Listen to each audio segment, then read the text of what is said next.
오늘 함께 보실 하나님 말씀은 빌립보서 3장 1절에서 8절까지 말씀입니다. 빌립보서 3장 1절에서 8절까지 말씀, 우리 한 절씩 교독하시겠습니다. 끝으로 나의 형제들아, 주 안에서 기뻐하라. 너에게 같은 말을 쓰는 것이 내게는 수고로움이 없고 너에게는 안전하니라.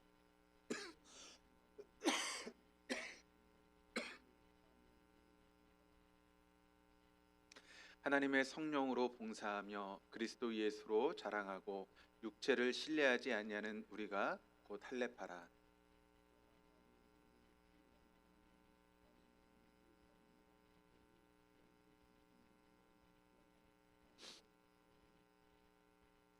나는 8일 만에 할례를 받고 이스라엘 족속이요 베냐민 지파요 히브리인 중에 히브리인이요 율법으로는 바리새인이요.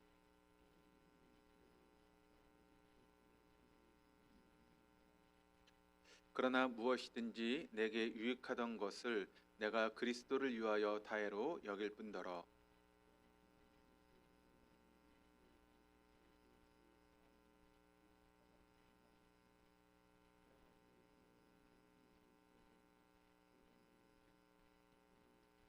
아멘.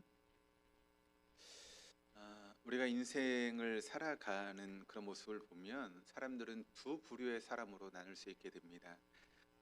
자기 자신이나 또 세상에 집중하는 그렇게 살아가는 사람, 그런 한 부류의 사람이고, 또 다른 한 부류의 사람은 하나님께 모든 것을 집중하며 살아가는 그런 사람이다라고 이야기할 수 있습니다. 그러니까 우리는 이제 이런 두 부류의 사람으로 나눌 수 있다는 것이죠. 세상과 자신에게 모든 것을 집중하고 살아가느냐, 아니면 하나님께 우리의 모든 것을 걸고 하나님께 집중하며 인생을 살아가느냐라고 하는 두 부류의 사람으로 나눌 수 있게 되는데, 오늘 우리가 읽은 본문의 말씀을 통해서 이 두 부류가 아주 극명하게 대조되고 있는 그런 모습을 오늘 말씀이 우리에게 증거하고 있습니다. 1절 상반절 말씀을 같이 읽어보도록 하시겠습니다. 끝으로 나의 형제들아, 주 안에서 기뻐하라. 여기 이제 끝으로라고 하는 그런 단어가 나오고 있습니다. 그런데 이 끝으로라고 하는 단어의 이제 원래 의미를 보게 되면 결론적으로 혹은 마지막으로라고 하는 그런 의미를 가지고 있는 것이 이제 끝으로라고 하는 그런 단어인데, 우리가 사도 바울의 서신을 보게 되면 이 끝으로라고 하는 이 단어가, 그러니까 어떤 이제 마지막 혹은 결론, 그런 의미로 쓰이기보다는 어떤 의미로 사도 바울이 이 말씀을 종종 쓰고 있는가 하면 더 나아가서 또 그 외에는 그런 의미로서 사용하고 있다는 것입니다. 그러니까 사도 바울이 이제 서신을 쓰면서 어떤 주제에 대해서 이야기를 하다가 새로운 주제로 이제 넘어가려고 할 때 사도 바울이 주로 쓰는 그런 단어가 끝으로라고 하는 그런 단어를 쓰고 있다는 것이죠. 그러니까 어떤 주제를 이제 막 이야기하다가 그 이야기를 이제 끝으로 마지막으로 하는 것이 아니라 그 주제에서 이제 다른 주제로 넘어가기 위해서 사도 바울이 끝으로라고 하는 그런 말을 자주 쓴다는 것이죠. 그래서 이 끝으로라고 하는 그런 의미를 사도 바울의 입장에서 보면 더 나아가서 혹은 그 외에는 이라고 하는 그런 말로 번역할 수가 있습니다. 그러니까 사도 바울이 이제 빌립보서 2장까지의 말씀을 통해서 자신에 대한 이야기를 이제 쭉 해나왔습니다. 자신이 어떻고 또 빌립보 교회에 있는 그런 사람들의 성도들에 대한 그런 이야기를 쭉 해나오다가 이제 빌립보 교회 사람들에게 화제를 바꿔서 어떤 이야기를 하고 있는가 하면 기뻐하라라고 하는 그런 권면의 말씀을 사도 바울이 이제 이어서 이제 하고 있다는 것이죠. 그래서 이제 끝으로라고 하는 그 말을 통해서 이제 새로운 주제를 이야기하고 있는데, 그것은 무엇인가 하면 바로 기뻐해야 된다라고 하는 그런 이야기를 이제 사도 바울이 전하고 있는 것입니다. 여러분, 기뻐한다라고 하는 이 단어가 실상은 빌립보서의 주제 가운데 가장 중요한 주제가 바로 기쁨이라고 하는 그런 단어입니다. 그래서 빌립보서의 이제 주제를 보게 되면 그리스도 안에서 누리는 기쁨, 이것이 바로 빌립보서의 가장 중요한 주제라고 하는 것을 우리가 알 수 있게 됩니다. 여러분, 우리가 세상에서 이제 기뻐한다라고 할 때 여러분 언제 기쁘시죠? 우리가 보통 기쁘다라고 할 때 뭘 가지고 기쁘다라고 보통은 이야기를 합니까? 우리가 기쁘다라고 하는 그런 이야기를 하게 되면 내가 뭔가 원하는 세상적인 것들이 충족될 때, 그때 여러분 보통 기쁘다라고 그렇게 이야기를 하죠. 그러니까 예를 들어서 내가 뭐 아파트를 막 이제 꿈꾸면서 아파트를 사기 위해서 열심히 노력을 했습니다. 그런데 그런 노력의 결과로 아파트 이제 분양권을 받아 가지고 내 아파트를 딱 샀다. 그럼 우리가 어떻게 되죠? 기쁘다라고 하는 그런 표현을 쓰지 않습니까? 혹은 우리 자녀들이 막 열심히 공부해서 시험을 봤습니다. 그런데 그 시험에 딱 합격을 했습니다. 그때 우리는 어떻죠? 기쁘다라고 하는 그런 말을 쓰는데, 여러분 빌립보서의 사도 바울이 지금 이야기하고 있는 이 기쁨이라고 하는 주제가 그런 기쁨을 지금 이야기하고 있는 것일까요? 내가 세상에서 뭔가 충족되어서 그 충족함을 통해서 얻는 기쁨, 그런 기쁨을 지금 이야기를 할까요? 만약 그런 기쁨을 사도 바울이 이야기하고 있다면 여기 성경 말씀에 그런 이야기를 쓰지 않았겠죠. 그러면 사도 바울이 말하고 있는 기쁨이라고 하는 것은 우리가 생각하는, 그러니까 어떤 세상적인 것이 충족되어서 얻는 그런 기쁨이다라고 하는 것은 아닐 것입니다. 만약 그런 기쁨을 생각한다면 사실 사도 바울이 여러분 기뻐할 수 있습니까? 그런 세상적인 것을 이제 환경을 놓고 이야기를 한다면 사실 사도 바울이 이 빌립보서의 주제, 이 기쁨을 사실 이야기할 수 없습니다. 왜 그렇죠? 지금 사도 바울이 어디 있습니까? 로마의 죄수의 신분으로 지금 가택 연금되어 있는 그런 상태입니다. 그럼 죄수라고 하는 것이 여러분 기뻐할 수 있는 그런 일입니까? 아니지 않습니까? 모든 사람이 피하고 싶은 그런 자리가 죄수의 자리인데, 사도 바울이 사실 아무런 죄를 짓지 않았음에도 불구하고 지금 죄수의 신분으로 가택연금을 당하고 있는 그런 상황 가운데 있었다면, 환경적으로 보면 또 세상적인 그런 충족으로 보면 사도 바울은 전혀 기뻐할 수 없었고, 또 사람들에게 기뻐하라라고 이야기할 수도 없는 그런 환경이었죠.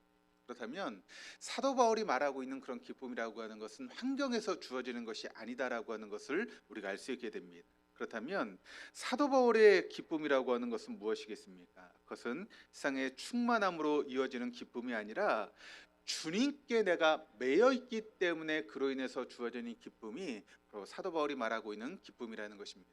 그러니까 세상적으로 보면 충족된 것이 아무것도 없고, 또 환경적으로 봐도 고난과 어려움과 또 내 삶이 왜 이렇게 공고하고 힘든지, 하나 어려운 문제를 우리가 뛰어넘으면 또 어려운 문제가 찾아오고, 또 이 문제만 내가 해결하면 내 인생이 좀 펴겠지 했는데 여전히 고난의 시간들이 멈추지 않고 계속 이렇게 이어져 오는 것을 보면서 우리가 실망하고 낙담할 수 있지 않습니까? 그런데 사도 바울은 그런 가운데 우리가 주님께 매여 있을 때 주님께서 주시는 그런 기쁨이 우리에게 있다라고 하는 것을 오늘 말씀을 통해서 우리에게 이야기하고 있는 것이죠.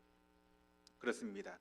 사도 바울은 지금 예수님께 매여 있었기 때문에 참 기쁨을 누리는 진정한 자유인의 삶을 살아갔던 것이 바로 사도 바울이었다는 것입니다. 그리고 그런 기쁨을 사도 바울이 누리고 있었기 때문에 지금 사랑하는 빌립보 교회 성도들에게 그런 기쁨을 누려야 된다라고 하는 것을 사도 바울이 지금 이야기하고 있는 것입니다.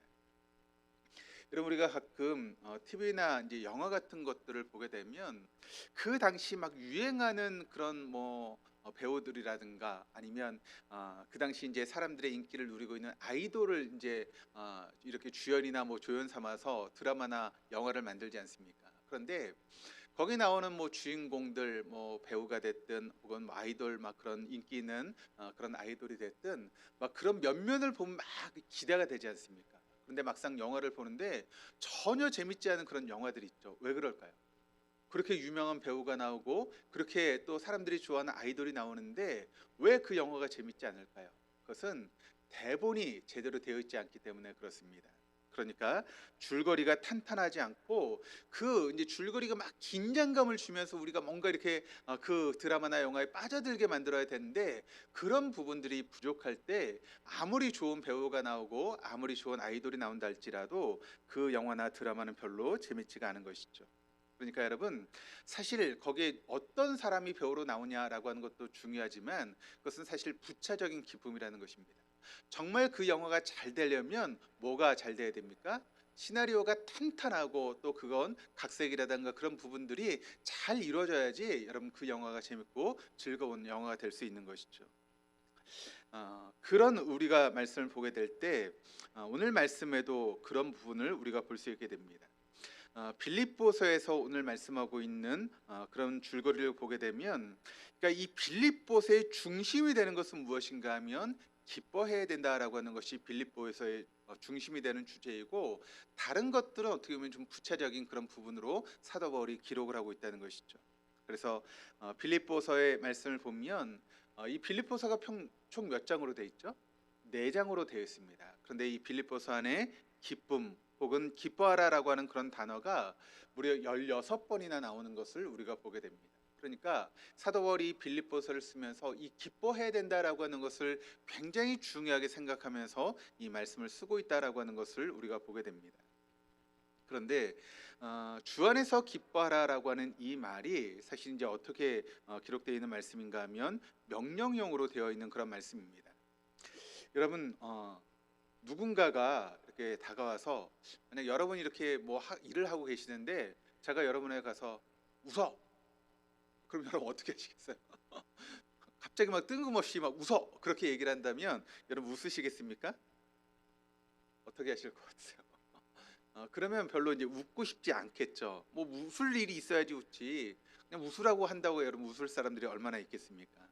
또 그렇게 이야기를 하면 사람들의 반응은 이제 그렇게 웃지 않고 오히려 그 자리를 피하게 될 것입니다. 일반적인 그런 개념으로 우리가 기뻐한다라고 하는 이 말을 보게 되면 외적인 그런 어떤 반응에 대해서 조건에 대한 내적인 반응이 바로 기쁨이라는 것이죠. 그러니까 우리가 웃는다라고 하는 것은 왜 웃습니까? 그냥 웃으면 실없는 사람이 되죠. 그러니까 뭐 웃을 만한 뭐 여러 가지 상황이나 조건이 되어지고 뭐 우리가 영화를 본다든가 그럴 때 웃기는 장면이 나와야지 웃는 것 아니겠습니까? 그런데 그냥 멍하니 앉아 있다가 막 이렇게 갑자기 웃고 그러면 어떻게 되죠? 저 사람 실성했나? 그런 말을 하지 않습니까? 그러니까 우리가 웃으려면 외적인 어떤 웃음의 조건이 마련돼야지 우리가 웃을 수 있는 것이죠. 제가 아무 일도 없는데 웃고 있다면 아마 성도님들이 그럴 것입니다. 아니, 목사님 왜 실성했나? 할 일 없이 저렇게 웃고 있어라고 하는 그런 이야기를 하지 않겠습니까? 그런데 바울은 그럼에도 불구하고 기뻐하라라고 그렇게 이야기를 하고 있습니다. 사실 초대교회가 여러분 여러 가지 환경을 보게 되면 기뻐할 일이 별로 없지 않습니까? 그런 박해라든가 그런 어려움들이 초대교회 성도들에게 항상 있었기 때문에 이런 외부적인 조건을 보면 사실 기뻐할 수 있는 그런 일들이 전혀 없었다는 것이죠. 그런데 여러분 우리의 기쁨은 사실 보게 되면 환경이 만들어 주는 것이 아니라 우리 안에서 만들어진다라고 하는 것을 우리가 알 수 있게 됩니다. 물론 그렇다고 해서 우리의 감정을 조작해서 기뻐하려고 하는 것은 바른 자세가 아니죠. 아침마다 우리가 거울을 보면서 기뻐하자라고 다짐한다고 해서 여러분 우리가 하루의 삶을 살아가면서 기뻐할 수 있겠습니까? 그렇지 않다는 것이죠. 그러면 우리가 막 찬양을 반복해서 막 부르면 우리 안에 이제 없는 기쁨들이 찾아오겠습니까? 물론 그런 경우도 있겠죠.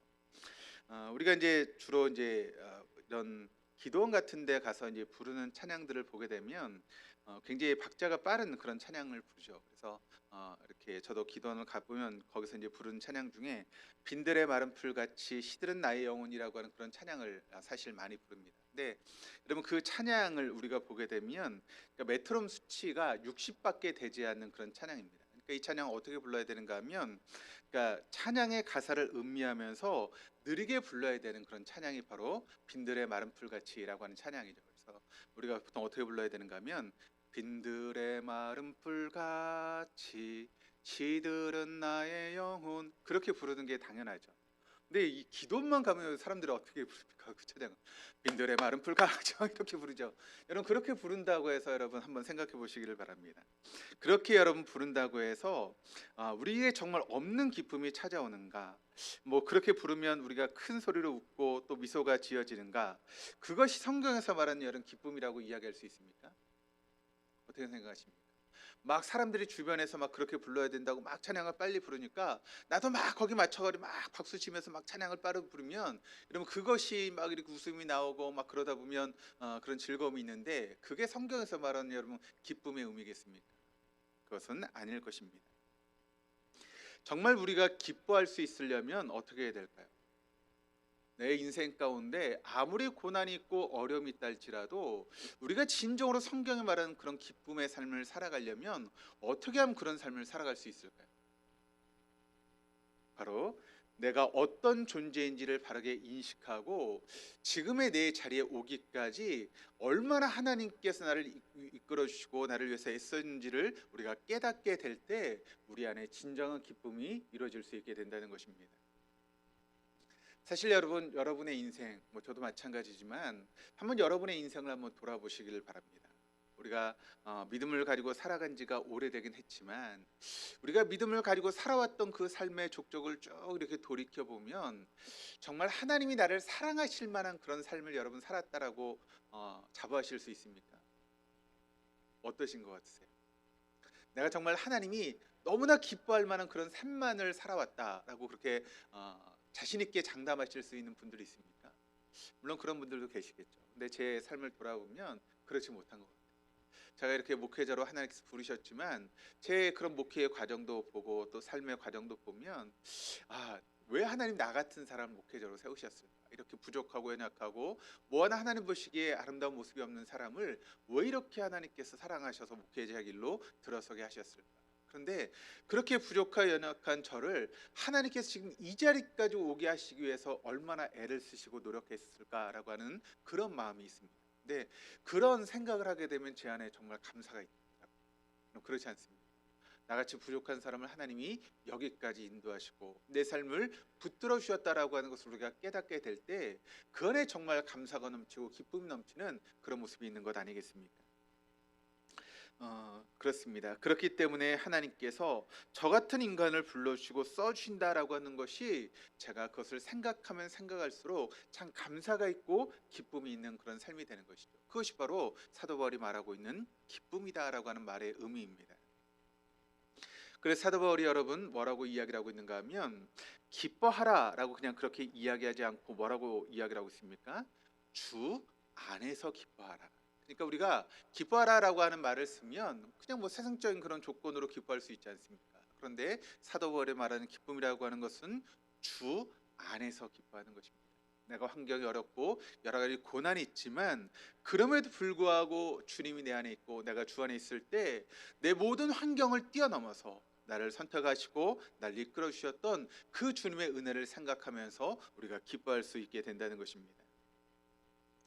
여러분 고등학교 자녀가 있습니다. 그런데 그 고등학교 자녀가 어느 날 학비를 벌겠다라고 막 방과 후에 편의점을 가서 일하고 혹은 막 식당에 가서 막 일을 한다라고 한번 생각해 보시길 바랍니다. 그러면 부모님이 여러분은 어떻게 하시겠습니까? 지금 막 공부를 해서 이제 대학을 들어가야 되는 그 아이가 내가 학비를 벌겠다라고 여러분 막 그런 뭐 편의점이 됐든 뭐 주유소가 됐든 식당이 됐든 거기서 일을 하겠다라고 부모에게 이야기를 한다면 여러분 만약 그 이야기를 들으시면 뭐라고 하시겠어요? 그래 열심히 해봐 그렇게 일하시겠어요?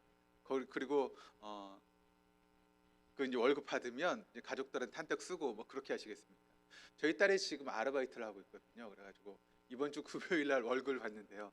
근데 제가 농담처럼 이제 우리 그날 좀 맛있는 거 먹자라고 그렇게 이야기를 했는데 뭐 저희 딸이 지금 뭐 시험을 다 보고 뭐 공부를 이제 뭐 잠깐은 손을 놔도 되는 그런 시기 때문에 그렇게 아르바이트를 합니다. 그런데 뭐 고3이 되었든 뭐 고등학교에 이렇게 공부해야 될 그 시기에 공부를 하지 않고 뭐 일을 해서 학비를 벌겠다라고 하면 그 일에 대해서 부모가 너 잘한다고 할 수 있는 부모가 있습니까? 보통 그렇게 이야기를 하지 않죠. 그럼 뭐라고 부모들이 이야기를 합니까? 뭐라고 이야기를 하죠? 학비는 엄마 아빠가 책임져. 그러니까 너는 열심히 공부만 해라고 그런 이야기를 하지 않습니까? 그 말의 의미가 뭐죠? 너의 모든 것은 내가 책임질 테니까 너는 너희를 위해서 열심히 공부해야 돼라고 하는 그런 의미 아니겠습니까? 말씀도 마찬가지입니다. 주 안에서 기뻐하라라고 하는 이 말의 의미는 여러분 무엇이겠습니까? 우리가 그런 삶을 살아갈 때 하나님께서 우리의 삶을 책임지시겠다라고 하는 그런 의미입니다. 그러니까 내가 주 안에서 기뻐하는 그런 삶을 살아가려고 애를 쓰고 노력할 때 우리의 그런 삶을 하나님이 책임지시고 또 지키시고 인도하시겠다라고 하는 그런 의미죠. 주님께서 우리에게 주시는 기쁨은 여러분 우리를 영원히 실망시키지 않은 그런 기쁨입니다. 그 기쁨을 주시는 분은 영원하신 분이기 때문인 것이죠. 그러므로 여러분 우리의 주위에 아무리 우리의 삶을 억누르는 그런 환경과 여러 가지 고난이 우리를 둘러싸고 있다고 할지라도 우리가 주 안에서 누리는 기쁨은 그 누구도 빼앗아갈 수 없는 기쁨이라는 것입니다. 지나온 날들을 한번 곰곰이 생각해 보시기를 바랍니다. 그리고 생애 순간순간마다 주님께서 나를 어떻게 인도하셨는지를 한번 생각해 보시길 바랍니다. 우리가 과거를 생각해 보면 정말 죽을 것 같은 그런 순간들이 우리에게 있지 않았습니까? 앞이 아무것도 보이지 않고 내가 어떻게 살아가야 될까라고 하는 그런 걱정하는 그런 시간들이 다 우리에게 있지 않았습니까? 그런데 그때 우리가 죽었습니까? 그때 우리가 망했습니까? 물론 그렇다고 해서 지금 뭐 완전히 다 벗어나서 우리가 뭐 호화스러운 삶을 살아가는 것은 아니고 여전히 우리의 삶 가운데 문제가 있고 어려움이 있고 고난이 있지만, 그런데 그 과거의 고난 가운데 나를 붙드시고 인도하셨던 하나님이 계셨기 때문에 우리가 지금 여기까지 올 수 있었다라고 하는 것을 생각해 보면, 그 주님이 지금도 나와 함께 하시고 있다라고 하는 것을 우리가 느낄 때 우리 안에 기쁨과 감사가 있는 것이죠. 그럴 때 여러분, 한 번 한 번 우리가 과거를 돌아보면서 그때 하나님께서 나를 도우셨던 것을 생각해 보면 우리의 입에서 여러분 미소가 띄어지지 않겠습니까? 마음속 깊은 곳에서 정말 주님 앞에 감사하는 그 감사의 물결이 여러분 흘러나오지 않겠습니까? 1절 하반절에서 2절 말씀이 이렇게 증가합니다. 우리 한번 같이 한번 읽어보도록 하시겠습니다. 너에게 같은 말을 쓰는 것이 내게는 수고로움이 없고 너에게는 안전하니라. 개들을 상가고 악한 자들을 상가고 몸을 상해하는 일을 상가라.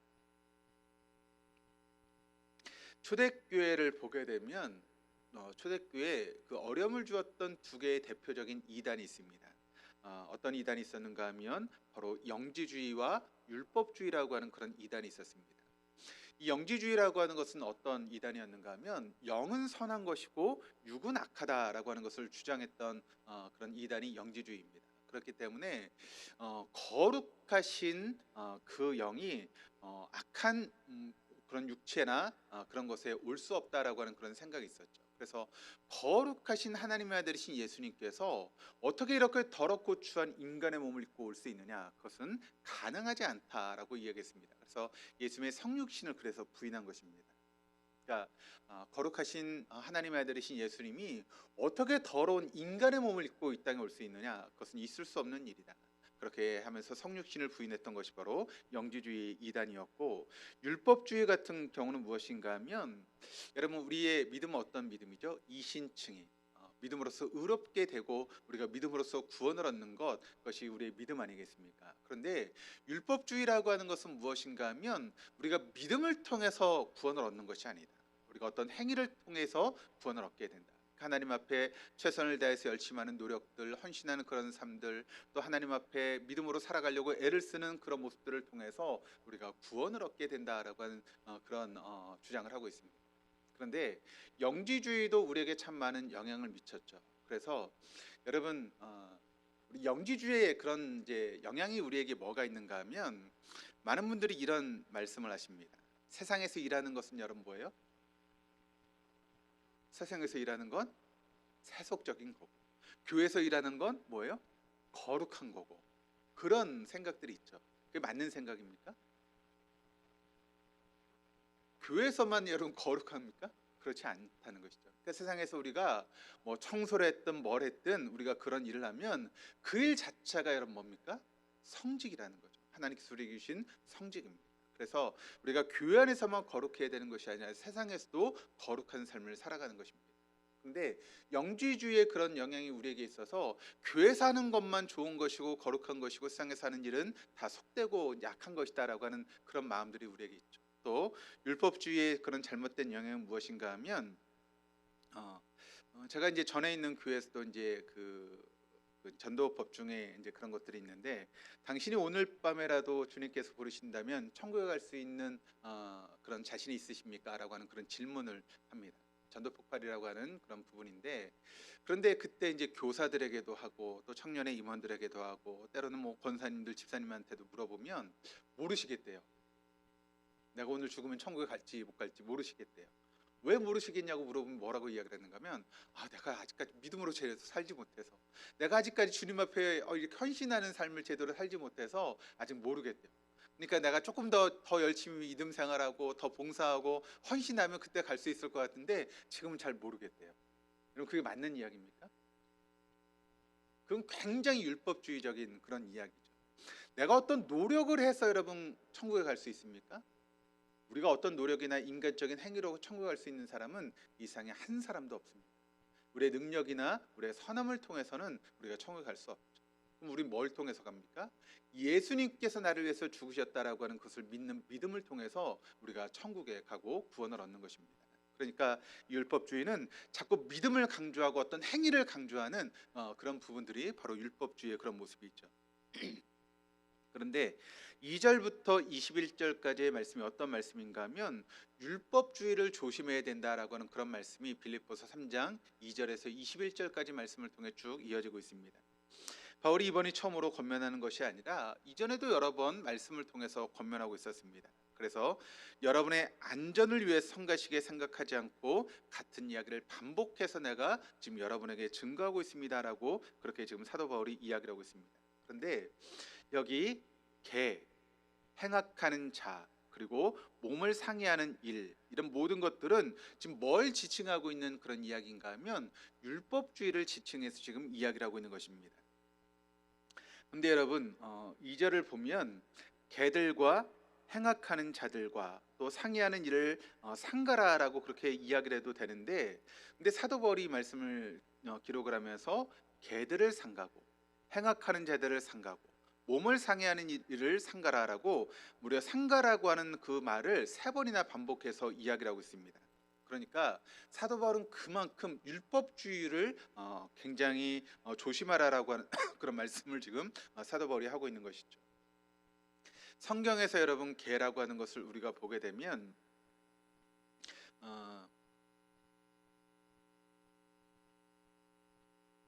개들을 상가라고 하는 그런 이야기를 하고 있습니다.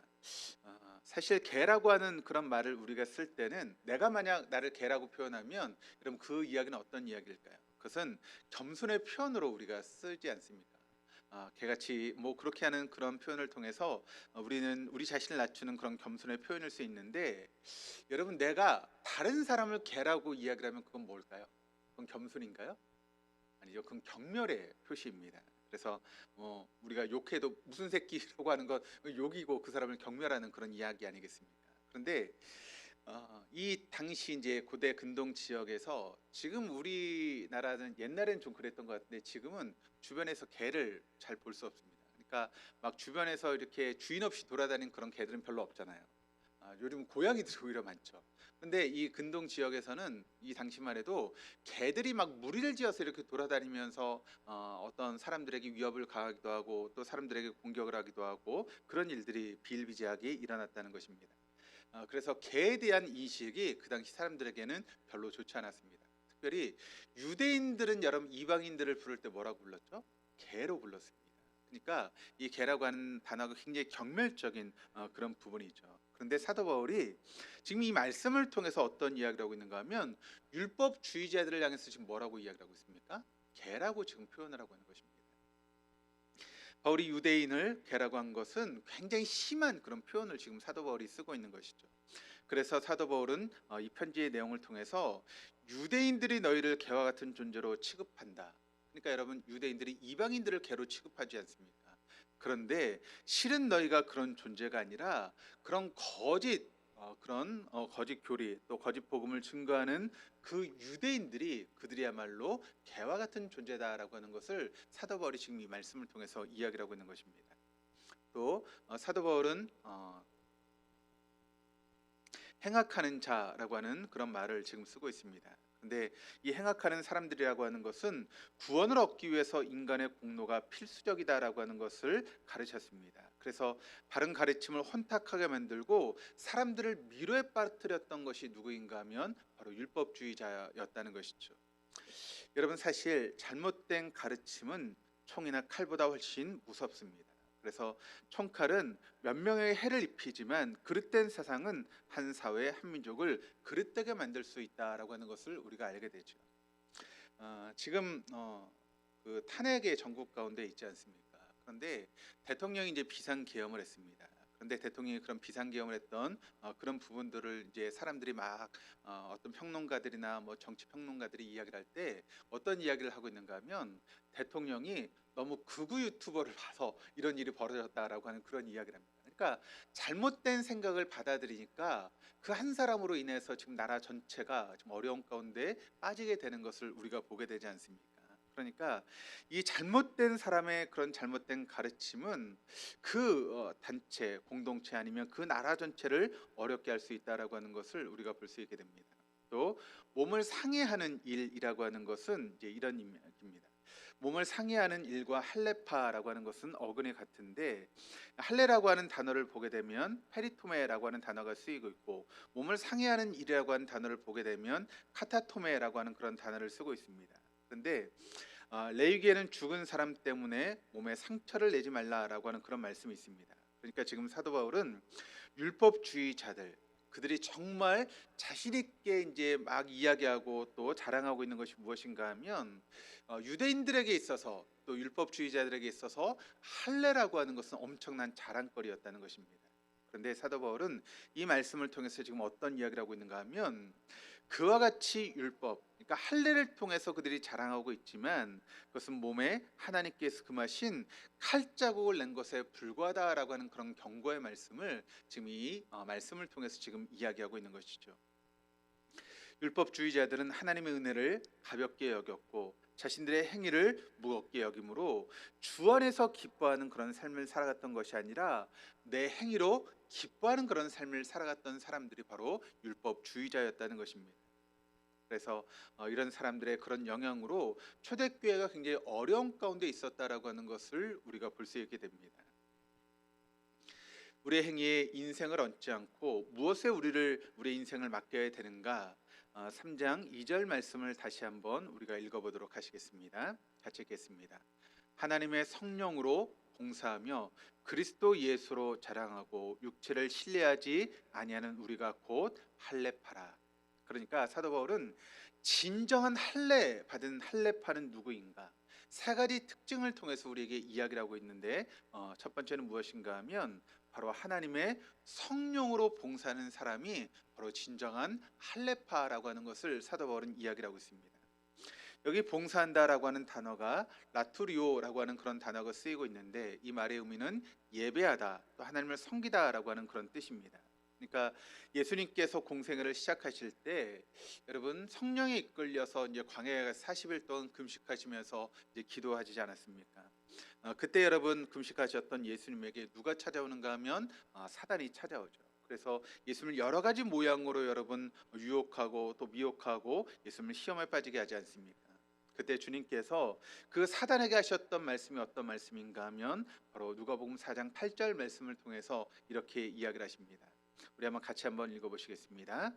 예수께서 대답하여 이르시되 기록된 바 주 너희 하나님께 경배하고 다만 그를 섬기라 하였느니라. 여기 섬기다라고 하는 단어와 봉사하다라고 하는 단어는 같은 의미의 단어입니다. 그러니까 여러분 어떤 그리스도인이 우리가 정말 그 그리스도인이 어떤 그리스도인인가를 우리가 알아보려면 무엇을 보면 우리가 그 그리스도인이 어떤 그리스도인인가 알 수 있는가 하면 예배하는 그런 모습을 보면 그 사람이 어떤 그리스도인인가를 알 수 있습니다. 그래서 마치 여러분 리트머스 시험지가 예배에 대한 태도를 우리에게 보여주는 것과 마찬가지입니다. 그러니까 예배를 어떤 모습으로 예배를 드리고 있는가라고 하는 것을 보게 되면 그가 어떤 그리스도인인가를 알 수 있게 된다는 것이죠. 그러니까 예배를 드리면서 우리가 자기 만족으로 예배를 드린다, 그것은 진정한 예배자일 수 없다는 것입니다. 우리가 진정한 예배자가 되려면 그 예배 가운데는 뭐가 있어야 되는가 하면 자기 항복과 자기 부인이 있어야 됩니다. 그러니까 그 말씀 앞에 우리를 부인하고 하나님의 말씀 앞에 나를 항복하는 그런 일들이 필요하다는 것이죠. 그래서 제가 항상 주일 예배 가운데 여러분에게 어떤 말을 하는가 하면 영과 진리로 예배하는 그 부분에 대해서 이야기를 하지 않습니까? 특별히 진리의 말씀이라고 하는 것은 무엇인가 하면 그 진리의 말씀 앞에 여러분 뭘 해야 된다고요? 나를 조종하고 그 말씀에 순종하는 것, 그것이 바로 진리로 예배드리는 것이다라고 말씀을 드렸습니다. 진리의 말씀 앞에 나를 조종한다는 게 뭘까요? 진리의 말씀 앞에 나를 조종한다라고 하는 것은 다른 의미로 자기 부인입니다. 나를 부인하는 것입니다. 그러니까 내가 가지고 있는 생각들이 있지 않습니까? 내가 여태까지 살아왔던 그런 삶의 방식이 있고 생각이 있고 내 믿음이 있습니다. 그런데 그것을 말씀 앞에 비춰봤더니 그것이 그 말씀에 맞지 않아요. 그러면 어떻게 됩니까? 아무리 내가 오랜 시간 동안 붙들고 있었던 그런 생각이랄지라도 그 말씀 앞에서 나를 부인하면서 그 생각을 버리고 말씀으로 내 삶을 조종하고 그 말씀에 순종하는 것, 그것이 바로 진정한 예배의 모습이라는 것입니다. 그러니까 여러분 우리가 그 진정한 예배를 드리다 보면 무슨 일이 있어야 되는가 하면 나를 부인하는 그런 시간들이 우리 안에 있어야 된다는 것이죠. 그래서 그 예배를 드리고 나서 내가 지금까지 잘못된 것을 붙들고 살았구나. 내가 지금까지 내 생각으로 그렇게 삶을 살았는데 그것이 얼마나 말씀 앞에 잘못된 것인가라고 하는 것을 깨달으면서 내 삶의 방향을 바꾸는 그런 모습들이 예배의 모습 가운데 있어야 된다는 것입니다. 근데 우리가 10년, 20년, 30년 예배를 드렸는데 10년 전이나 20년 전이나 30년 전이나 내 모습이 전혀 변하지 않고 그대로 있다라고 하는 것은 우리 예배가 잘못되었다라고 하는 것을 우리에게 보여주고 있는 것입니다. 예배를 통해 항복이 있어야 되고 자기 부인이 있을 때 비로소 하나님과 하나님의 사람들을 중심으로 우리가 바르게 섬길 수 있게 되는 것입니다. 또 두 번째는 무엇인가 하면 그리스도 예수로 자랑한다라고 이야기를 하고 있습니다. 이것이 마음 한가운데 자리 잡고 계신 예수 그리스도를 온 삶으로 드러낸다라고 하는 그런 의미입니다.